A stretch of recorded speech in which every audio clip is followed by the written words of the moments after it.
5월 14일 화요일입니다. 사도행전 7장 17절로 36절입니다. 하나님이 아브라함에게 약속하신 때가 가까우매 이스라엘 백성이 애굽에서 번성하여 많아졌더니 요셉을 알지 못하는 새 임금이 애굽 왕 위에 오르매 그가 우리 족속에게 교활한 방법을 써서 조상들을 괴롭게 하여 그 어린 아이들을 내버려 살지 못하게 하려 할세. 그때에 모세가 낳는데 하나님 보시기에 아름다운지라 그의 아버지의 집에서 석 달 동안 길리더니 버려진 후에 바로의 딸이 그를 데려다가 자기 아들로 기르매 모세가 애굽 사람의 모든 지혜를 배워 그의 말과 하는 일들이 능하더라. 나이가 40이 되매 그 형제 이스라엘 자손을 돌볼 생각이 나더니 한 사람이 원통한 일을 당함을 보고 보호하여 압제받는 자를 위하여 원수를 갚아 애굽 사람을 쳐 죽이니라. 그는 그의 형제들이 하나님께서 자기의 손을 통하여 구원해 주시는 것을 깨달으리라고 생각하였으나 그들이 깨닫지 못하였더라.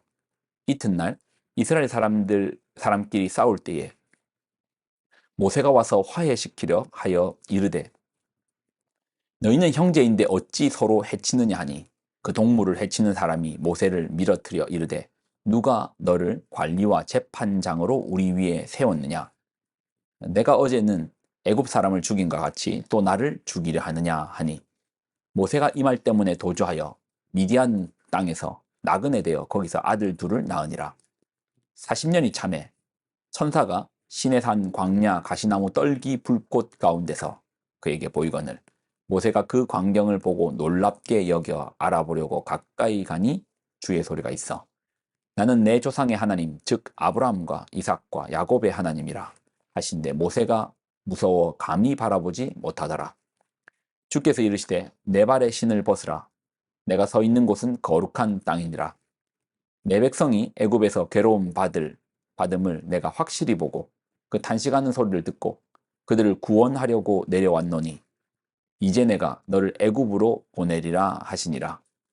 그들의 말이 누가 너를 관리와 재판장으로 세웠느냐 하며 거절하던 그 모세를 하나님은 가시나무 떨기 가운데서 보이던 천사의 손으로 관리와 속량하는 자로서 보내셨으니 이 사람이 백성을 인도하여 나오게 하고 애굽과 홍해와 광야에서 40년간 기사와 표적을 행하였느니라.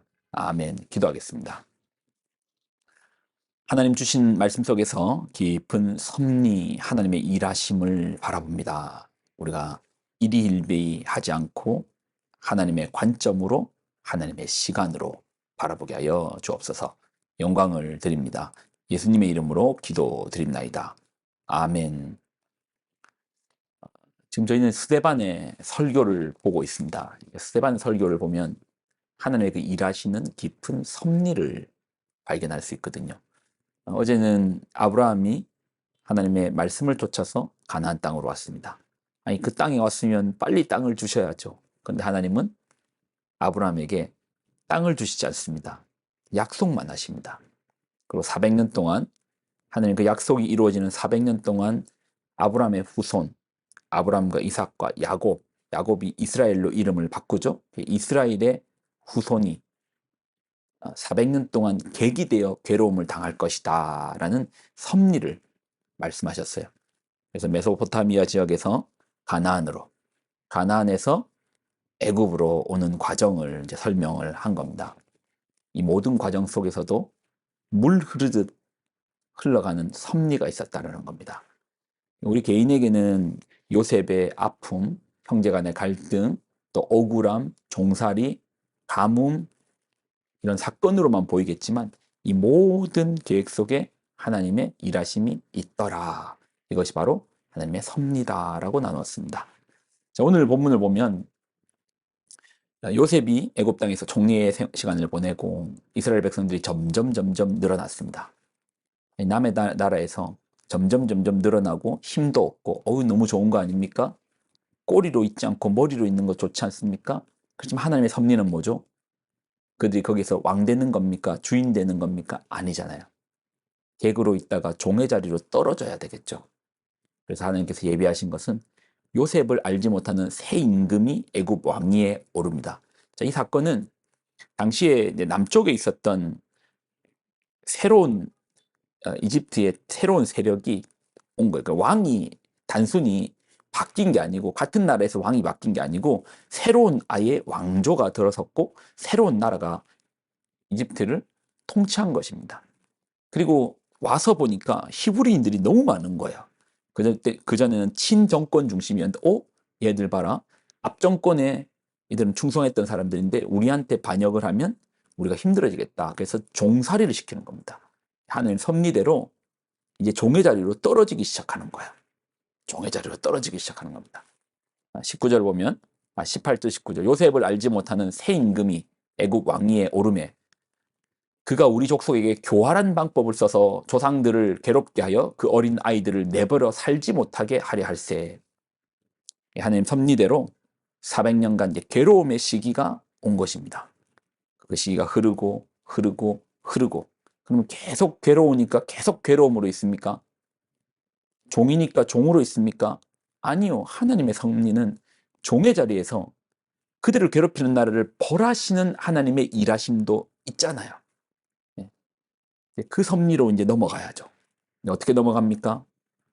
갑자기 또 새로운 정권을 들어서게 해서 이제는 히브리 정책으로 해서 히브리 사람들에게 자유를 줍니까? 아니요. 하나님의 일하심을 보면 어린 아이로부터 시작하는 거예요. 그것도 아버지 집에서 겨우 석 달 동안 길리움 받은 갓난 아기로부터 하나님은 당신의 새 일을 준비하시는 겁니다. 모세를 준비하시는데 고작 석 달, 3살도 아닙니다. 석 달 길리운 아이를 당시에 애굽의 정책 가운데 히브리 남자아이들이 너무 많으니까 남자가 태어나면 죽이는 거예요. 그러니 이 석 달 동안 아이를 숨기고 있다가 어쩔 수 없이 갈대상다에 아이를 담기고 나일강에 떠내려 보냅니다. 근데 마침 애굽의 공주가 바로의 딸이죠. 바로의 딸이 나일 강가에서 목욕을 하다가 갈대상사에서 울고 있는 아이를 발견한 겁니다. 이것도 놀랍지 않습니까? 예. 여러분 왕족이 강가에서 목욕을 하지 않습니다.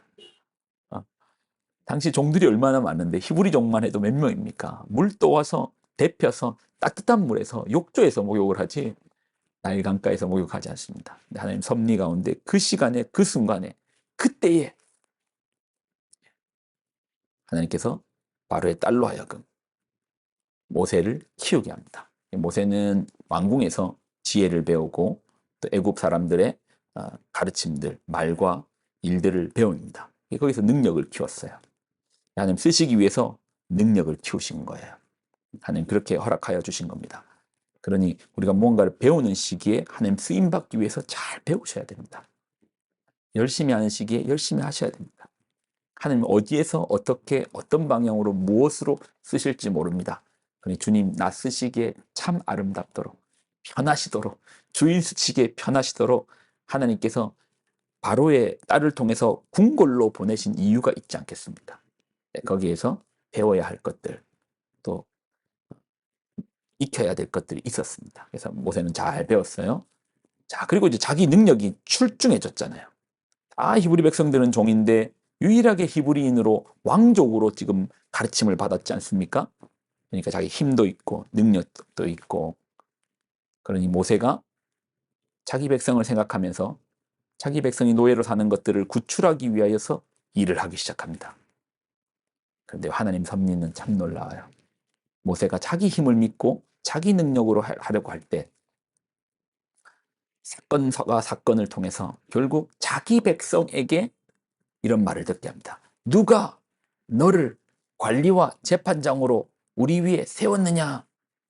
그래서 모세는 도망가요.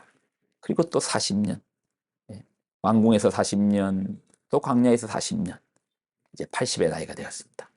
80의 나이가 되었을 때 이제는 이도 못하고 저도 못해요 하는 그 시기에 하나님께서 아브라함의 하나님, 이삭의 하나님, 야곱의 하나님께서 모세에게 나타나시는 겁니다. 그리고 모세로 하여금 당신의 백성, 이스라엘 백성을 이제 때가 되었다. 내가 약속한 그 섭리의 시기가 되었다. 내가 건져내겠다. 라고 말씀하시는 거야. 나는 할 수 없는데요. 나이도 많은데요. 광야에서 너무나 오랜 시간을 보냈는데요. 사람들이 저한테 뭐라고 한 줄 알아요? 누가 너를 관리와 재판장으로 세웠느냐라고 거절했는데요. 하나님께서 이제 모세를 쓰시기 시작하니까 거기서부터 출애굽의 역사들이 써내져 가는 겁니다. 그러니 여러분, 하나님 섭리를 보십시오. 어제 말씀도 마찬가지입니다. 일희일비하지 말자. 하나님의 긴 시야를 가지고 섭리를 보면 지금 내가 웃고 있는 것, 지금 내 능력, 이것이 오히려 하나님 볼 때는 야, 이거 힘 좀 빼야 된다. 이거 좀 더 낮춰야 된다. 때론 나의 슬픔, 부족함, 하나님 쓸 때 딱 이게 맞다. 우리 지금 이 상황들을 끌고 가시는 분이 누구신지가 보이십니까? 하나님이신 거예요. 하나님께서 이스라엘 백성들만 그렇게 끌고 가시겠습니까? 모세만 그렇게 사용하시겠습니까? 우리도 마찬가지지 않겠습니까? 하나님 앞에 하나님 쓰시기에 가장 아름답게 순종하는 자세로 나아가는 그 섭리에 쓰임받는 우리가 되기를 예수님의 이름으로 부탁을 드립니다. 기도하겠습니다. 하나님 주신 하나님 말씀을 붙들고 나아갑니다. 주님의 그 놀라운 섭리를 인정합니다. 기대합니다. 우리가 부족할진데 이런 우리도 주님의 그 나라를 위하여 쓰임받게 하여 주옵소서. 영광을 드립니다. 예수님의 이름으로 기도드립나이다. 아멘.